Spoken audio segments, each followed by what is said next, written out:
In Capital News tonight, Vice President Samia Suluhu Hassan calls for assets recovered in crime operations to fund cases. MPs in DRC determined to eradicate Ebola virus.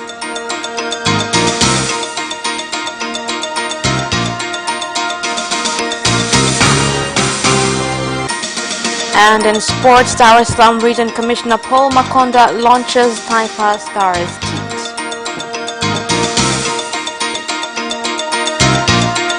Good evening, this is Capital News at 9:30. My name is Khadija Zimbwe. First, the national news. The government has advised the United Nations Office on Drugs and Crime, ARINSA, to look into the possibility of having a law which will ensure part of assets of illegal goods confiscated during operations remain with the Office of the Director of Public Prosecution in member countries and be used to run and investigate cases which are brought to the organization. The call was made by Vice President Samia Suluhu Hassan in Dar es Salaam when opening a general meeting of the organization. Mali itakayotaifishwa kwa kazi nzuri.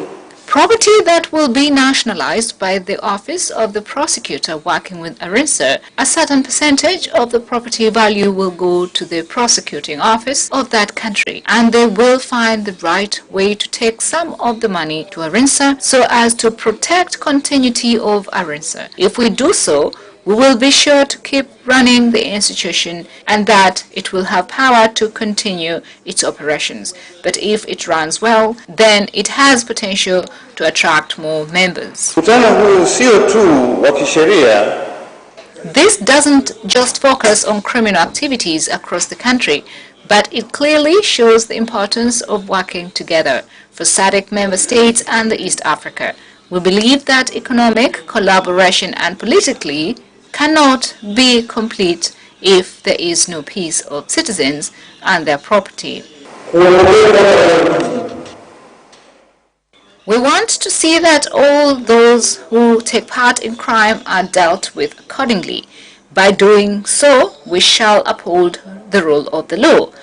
Today, ARINSA will showcase some of the work done in the past and show a way forward in confiscating property gained from crime. As the government's revenue and expenditure budget for 2019-2020 of 33.1 trillion shillings is expected to be unveiled tomorrow, some members of parliament have called for financial policies to focus more on employment creation and production of goods, which will increase the national revenue. Other members of parliament want the government to reduce nuisance taxes and increase efficiency in tax collection in order to implement a development project. I would like to say that around half of all the tax that is collected in the country is collected from workers. This tax is called pay as you earn. Thus, this means that if you increase production, you will also increase the number of jobs in the country as well. And I would like to say too that if you increase the number of jobs, then this means that you will also increase the amount of taxes which are collected. In our fellow nations, citizens there are not called upon to pay such a high number of taxes. However, I would like to say that the situation is different here in Tanzania. In Tanzania, the number of taxes which citizens are supposed to pay is not less than 43 in number. Therefore, I feel that the time has come for the Tanzania Revenue Authority, the TRA, to reduce the number of taxes which are charged on Tanzanians. I would like to say that as a nation, we need to set ourselves the goal of increasing the number of taxpayers in the country per year. Doing so will help the government to increase the amount of tax which it collects. This is because one of the most reliable ways for a government to increase its revenue is by increasing the amount of tax which it collects. A few days after 5 small miners were killed in an illegal mine collapsed at Iyongwe ward in Gairo district, Morogoro region, the government has reopened the mine and directed the miners to adhere to regulations which include having miners group licenses. The move comes after the district commissioner of Gairo, Cyril Mchembe, met small miners at the mine to give them the new directives. Ninatangaza rasmi kwamba mgodi huu kuanzia kesho. I officially announce that this mine as of tomorrow 12 noon will be reopened. This is after all set requirements were met. Today we handed registration certificates and they will be given an area but under special supervision. Kuna vigezo vingine ambavyo vikishatimizwa. There is some additional requirements which after they've been fulfilled, then miners could be allowed to use the outside area. With your permission, Honorable District Commissioner, we are ready to reopen this mine. What miners are required to do is to form groups so they can be issued with a license, which is very important. The process to acquire the license is not complicated. Each pay 20,000 and we make sure that they are issued with the license.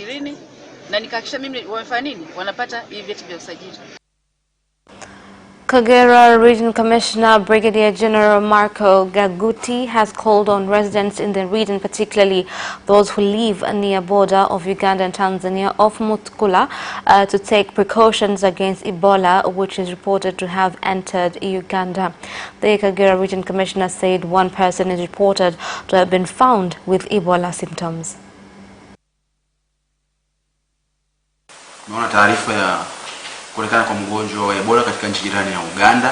It's been reported that a patient infected with Ebola was spotted in Uganda. As a region bordering Uganda, we are verifying the information, but most importantly, as a region, how prepared are we to deal with Ebola outbreak and challenges presented? As a region, we are prepared. This has been from the very beginning, from when an outbreak was reported in Congo. Plans were made to better equip border stations that travelers use to enter the country, as well as the airport. A quarantine area has been designated for anyone showing Ebola symptoms. There are people coming from Uganda and traveling back. It's important that our border is secured.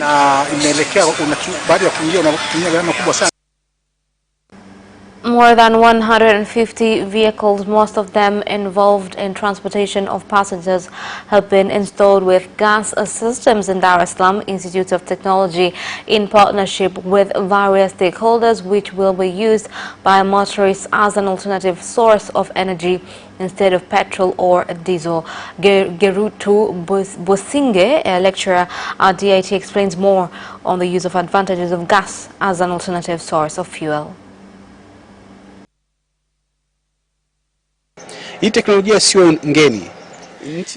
is not a new technology.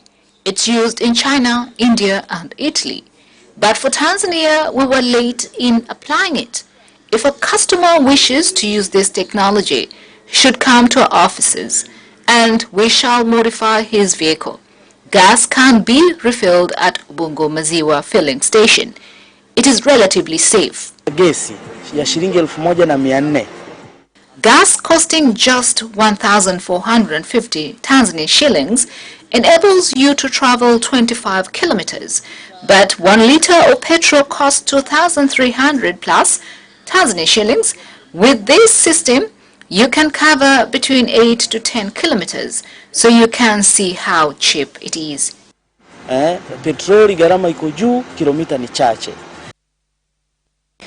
Some unscrupulous traders have continued to import and sell plastic bags as packaging material despite the government ban which came into effect on 1st of June. This was revealed by the Director General of the National Environment Management Council, Dr. Samuel Gwamaka, when announcing an operation on traders who continue to import and sell plastic bags. Naomba Watanzania wote wajue ya kwamba vibebeo. I would like to inform every Tanzanian that no plastic carrier is allowed, and the type of carriers allowed is only that which is approved by Tanzania Bureau of Standards. A bag such as this one is not environmentally friendly. So as of tomorrow, NEMC will be on the streets to inform consumers on what type of carrier is allowed, and anyone caught doing otherwise will be fined. Ni mifuko ile ambayo ni minene ambayo inakuwa vifungashio ndio ambayo tunategemea kwamba itatumika. The Minister of Foreign Affairs and East Africa Cooperation, Professor Palamagamba Kabudi, has met with media owners and editors to discuss the upcoming 39th Southern African Development Community SADC Heads of State Summit so as to make it a success. Tanzania will be host of the meeting. On his part, the Regional Commissioner of Dar es Salaam, Paul Makonda, said that President Felix Tshisekedi is expected to arrive in the country tomorrow for an official visit. Ya maonyesho ya viwanda kwa nchi za SADC yatakayofanyika katika ukumbi wa Mlimani City, Dar es Salaam kuanzia tarehe 22 hadi tarehe 26 Julai 2019. That is the end of national news. International news follows shortly.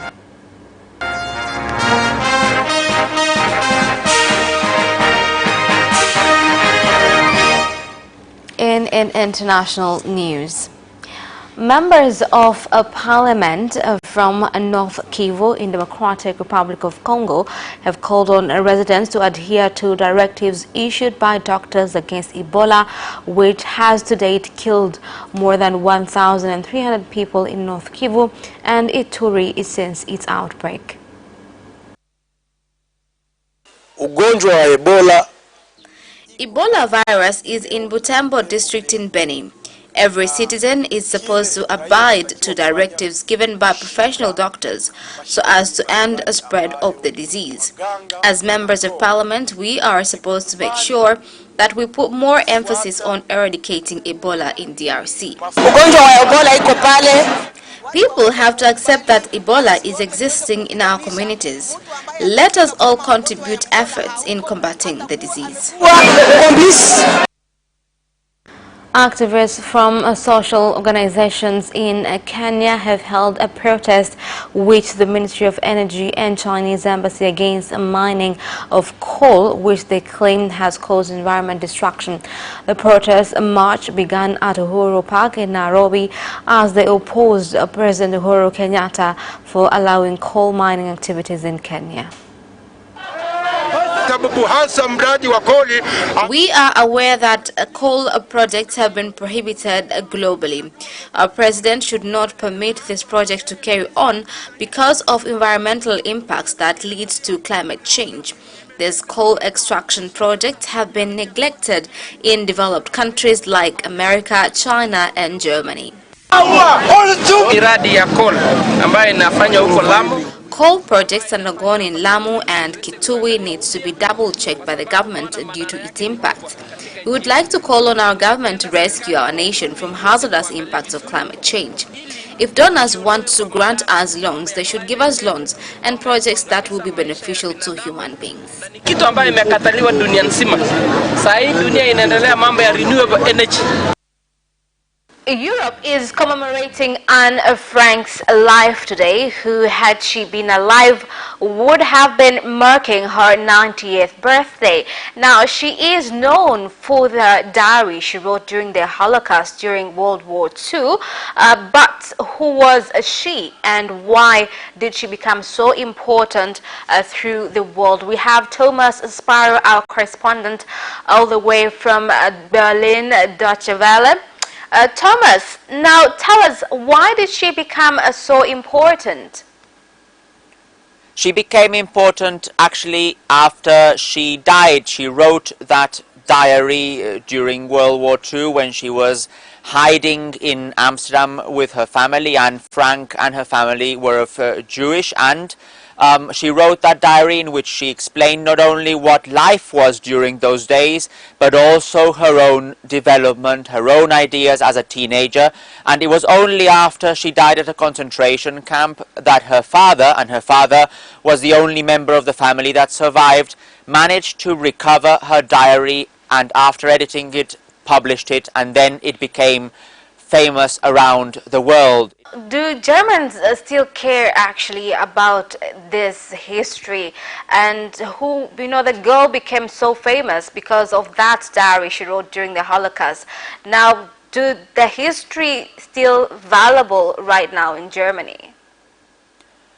History, and in particular the history of the Holocaust, plays an absolutely essential role in Germany, not only when it comes to education, as we've been talking now, but in every aspect of German political life.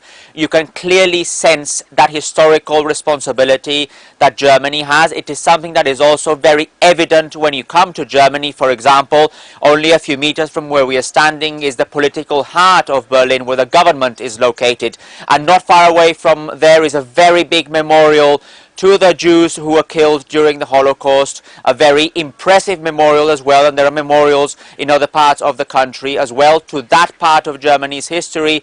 Germany has a clear historical responsibility when it comes to that, and that is permeated or can be felt in every aspect of German political life, in Germany's foreign policy, in Germany's interior policy, in Germany's role when it comes to education, in Germany's social life. All that has a direct relation to Germany's troubled past, and that is something that you can clearly hear from politicians in the country as well. Now, when it comes specifically to Anne Frank's diary, this has become an ideal sort of book to teach younger generations about what happened in Germany and in Europe many decades ago, and this is done not only in a sort of abstract way by talking about history, but rather by presenting this case of a teenager who described in a beautiful way not only what she was experiencing as a teenager, but also what was happening in Europe at the time. So it is a way in which teenagers and youngsters in Germany and in other parts of Europe can clearly relate to, and they can clearly draw comparisons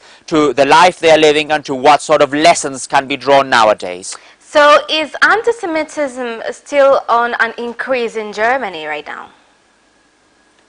Yes, there is a rise in anti-Semitic offences in Germany compared to last year.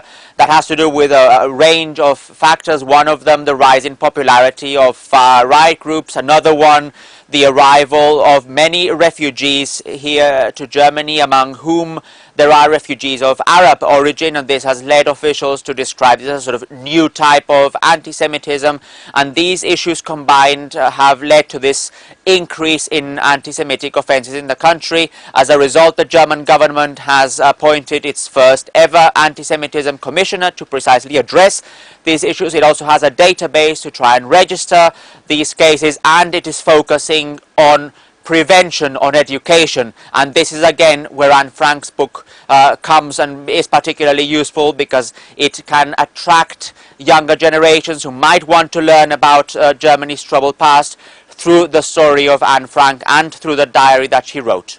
So as you're commemorating Anne Frank's day, are you commemorating it happily or are you sad? What's the feeling right now?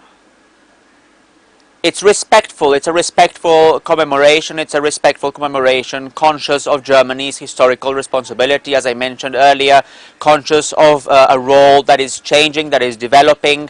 Holocaust remembrance is something that is particularly important here in Germany, but that has been changing as well every decade. If you think about it, many of the witnesses, many of the people who directly experienced the Holocaust have been dying in recent years, so there are fewer and fewer people who can actually talk personally about what they lived many decades ago. And when you look at this, and when you look at also what we've been discussing just a few minutes ago, this rise in offences, then you clearly understand how important this is and how important Anne Frank's book is today. Thank you so much, Thomas, for that informative history about Anne Frank's commemoration day.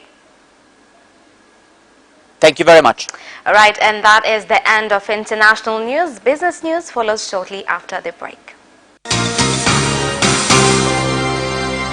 Watch Business Edition as we talk to business leaders and experts in sectors that are transforming Tanzania's economy. To be rich, I have to be a business person. It's not an easy road at all. People need to understand. You must quickly think, how cost effective are you going to be? Business acts as a way in which it can bridge that gap. Business Edition will keep you informed on latest developments in the financial sector, extractive industry, tourism, agriculture, energy, construction, and so much more. Meet entrepreneurs who create employment opportunities. Watch Business Edition on Friday at 8:15 p.m.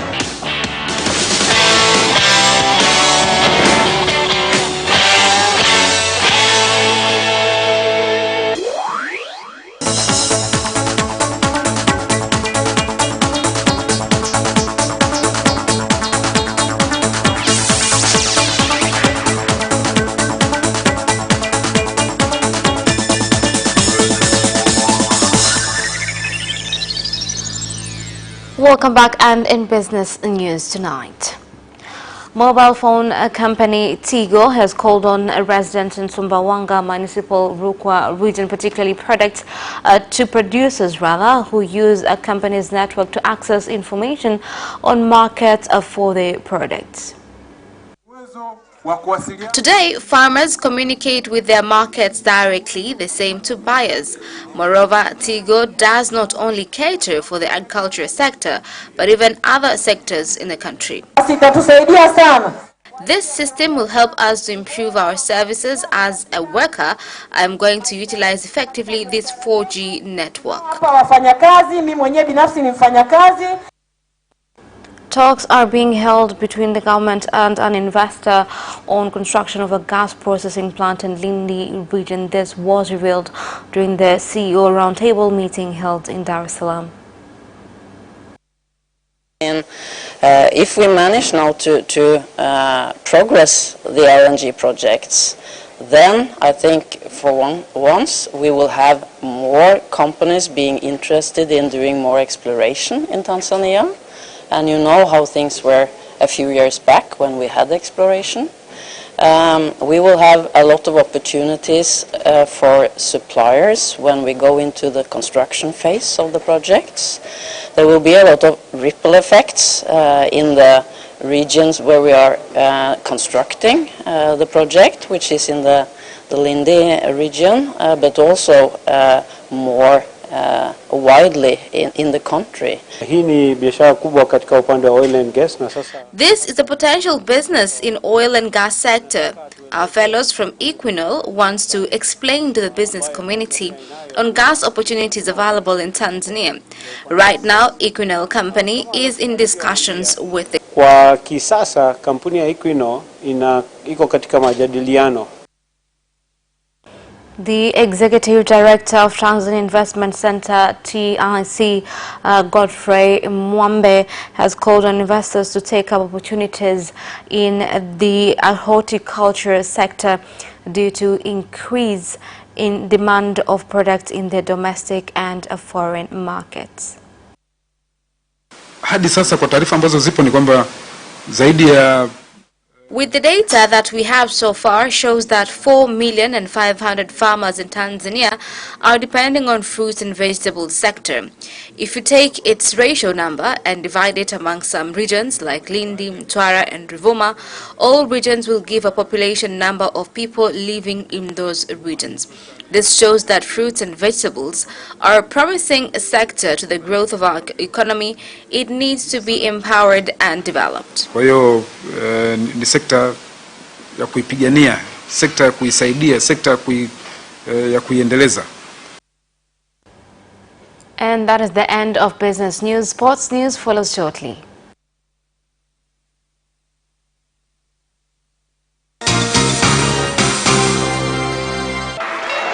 Away first time, good start from Bolt. Bolt leading a moment of going away. Gay trying to go with him and he's going big drag through to second place, but he's going to win it by 2 meters. Away first time, good start from Bolt. Bolt leading a moment of going away. Gay trying to go with him and he's going big drag through to second place, but he's going to win it by 2 meters.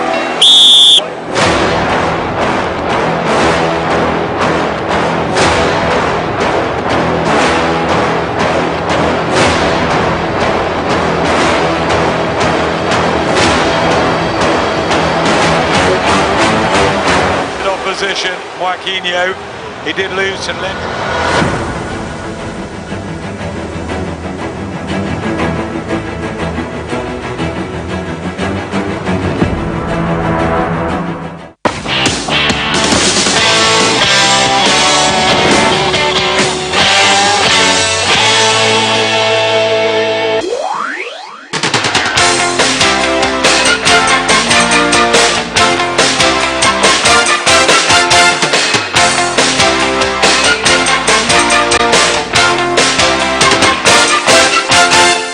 Welcome back, and in sports news, Dar es Salaam Regional Commissioner Paul Makonda has launched the new Taifa Stars kit, which will be used in the Africa Cup of Nations, which itakuwa ni kielelezo cha umoja wetu. This jersey will entail our union and love for our team Taifa Stars, and most of all, our patriotism to our country. The jersey will entail our Tanzanianness. The jersey will entail the talents we have in our country, from the youngsters playing in the streets to those playing at the international level. Vijana wanaocheza kuanzia mtaani mpaka kufika kwenye level ya kucheza kwenye mataifa mbalimbali. Etioni Ndairagije has been appointed a new Azam FC coach, who has said he will not change the squad but continue where his predecessor left off. We will not do anything different from those that were here, and not only those who were not here. Azam is a team that has been here for a very long time, so there is work that has been done since the beginning. I just have the duty of proceeding and developing what has been already done. Caster Semenya has told the International Association of Athletics Federation to focus on catching dopers after her first race following an appeal against the governing body. Here's more on the story. South Korea, who had both lost in the first game, and Nigeria went ahead through a Don Young Kim own goal, which needed Vieira checking before being allowed. Korea then tried to salvage at least a point, but missed a lot of chances before Shuala had a marvelous run, ensuring the Super Falcons win. South Korea must now try to get something against Norway in their next game, which seems a stretch at this juncture. We do apologize for the mixture of footage there, and the story that follows up right now is Caster Semenya has told International Association of Athletics Federation to focus on catching dopers after her first race following an appeal against the governing body. Double Olympic 800 meters champion has appealed against the Court of Arbitration for Sport ruling, which approved the IAAF's plan for a new testosterone limit. It is for female athletes who want to compete internationally between 400 meters and a mile. Semenya can temporarily run after the ruling was suspended by the Swiss Federal Tribunal, with the appeal pending. She is battling to defend her 800 meters title at the World Championships in Doha later this year and has been included in South Africa's provisional squad. Barcelona Asisat Oshoala has revived Nigeria's hopes in the Women's World Cup after her goal sealed a 2-0 victory against the Republic of Korea in France. Here's more on the story.